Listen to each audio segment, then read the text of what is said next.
Hi guys, Deluded Guna. Now, obviously, if you've got a social media account, if you've got a friend who's got a social media account, even if you check, if you still read them outdated papers, you would know what's been surrounding our football club. I'm talking in regards to, of course, the protests. There's been protests for Wenger in, Wenger out. They've been very well documented. My opinion, I'll get into that. But they let's get into it. They firstly came into I'd say I don't normally get involved in what's going on Twitter in regards to football and Arsenal. I tend to stay out of that stuff. I think it's quite silly. But they first really came to my attention personally when we welcomed by Munich in the dead rubber second leg. You saw quite highly publicised Wenger in and Wenger out protests around the stadium, bound to have filtered through to the players and whatnot. No excuse, they played shit. But yeah, you get where I'm going with it. So yeah, on one hand, these protests, it does hurt to see someone that's given so much to our club and the league, as even if he is outdated, some what he's given to football. Everybody knows you watching my videos. I'm not even gonna get into it. I almost got stuck on the Arsene Wenger crusade there, but we all know how highly I rate Wenger. So on one hand, someone that's done so much for this club, to see him almost being witch hunted out of this club, if that's even a word, it does hurt. It does hurt, and some fans will feel bad about that.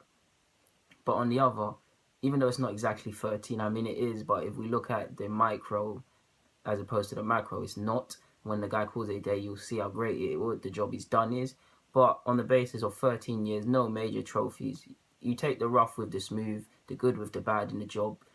You have to. Wenger is a strong man. He's been through worse. You have to take that protest. There's nothing wrong with saying Wenger out if you don't feel he's doing his job, and there's nothing wrong with saying Wenger in. The problem is people, the media. There's several problems, but the media is the dying industry. We all know the news is all with social media and other folks now. The media are last to stories. Sky Sports last to stories. Everybody last to stories. So with that in mind, they just want a story. Look how they exaggerate the number of Wenger in and Wenger out at Bayern Munich and against Lincoln. They'll exaggerate. They exaggerate incidents about fighting and things like that. They just want to sell a story. They couldn't care less about us fans and our genuine concerns. They just want to sell a story. And with the board finally listening to us, I mean, we know how condescending the Arsenal board are, how well rehearsed they are at all AGMs and stuff.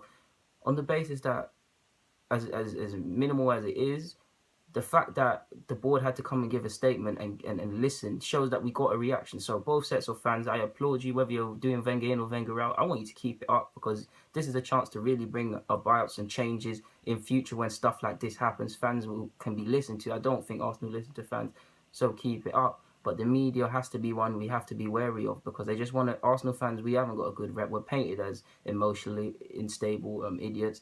They want to do that and even more. They just want to sell stories. Don't give them fuel for their fire. Next is them big social media accounts talking about the people on popular football YouTube channels. Big inflated egos. In life, if you stand for nothing, you'll fall for anything. Majority of football fans, they might like football, they don't understand the technical aspect and things behind it. So they run behind what these big social media folks say, mimic their opinions, don't form their own opinions, and create a sort of cult following. Naturally, in life as humans, we want to feel important. This makes these people feel important, makes them feel their opinions hold more weight than yours, makes other people feel that their opinion hold more weight than yours and their own, which is just quite frankly wrong. I mean, I'm hearing a plane is going to be flown over at the Hawthorns. I'm not disagreeing or not agreeing with it, but it will be pathetic. You always see these planes get flown, and they're always pathetic. I mean, Arsenal fans, we got onto United fans for doing that. And you're seeing some fans retweet and tweet who wants to chip in £5 or whatever contribution to the plane. Fine, yes, that's fine and dandy. Like I said, no one can tell you anything if that's what you want to do.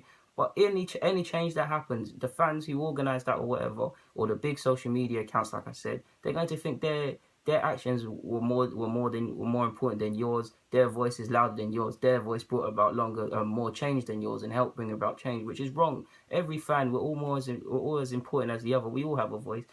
We're weak alone. Together we stand strong. That's how it should be. We're a club that uses class. We're not behaving like a group of people with class. We're not. We're not. We've become in the last few months. We've become the most unclassy club. Like, there's nothing separating us from Millwall at the moment. We behave like animals, fighting each other as well. on Twitter and whatnot. That's not how we are. Arsenal fans, we pride ourselves on togetherness, and that's what we need to get back to. That's really what we need to get back to, because we are at risk of losing the chance to bring about genuine concerns, to voice genuine discontent, to help make change at this club, which is needed. I applaud, in or out, wherever you were, the 100 people that were protesting at the director's box. That's the sort of skilled protesting we need, not just fighting each other or Wenger in, Wenger out for the sake of it, because we're up against it already. We're up against it. If you want to end the dictatorship, regardless if you think it's a Wenger dictatorship, a Kroenke dictatorship, a Glazedes dictatorship, these are the only ways to do it, to be honest.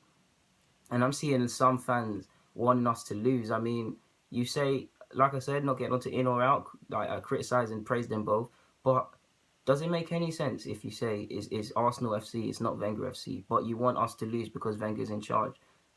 Don't you? Isn't that calling it Wenger FC and making what you're saying doesn't make any sense, people? I mean, I want to win any cup we're in, regardless of what I feel about the manager. That's just not on. That's just not on. And people talking about uncertainty will make him leave. Yes, that might be valid, but there's different scenarios.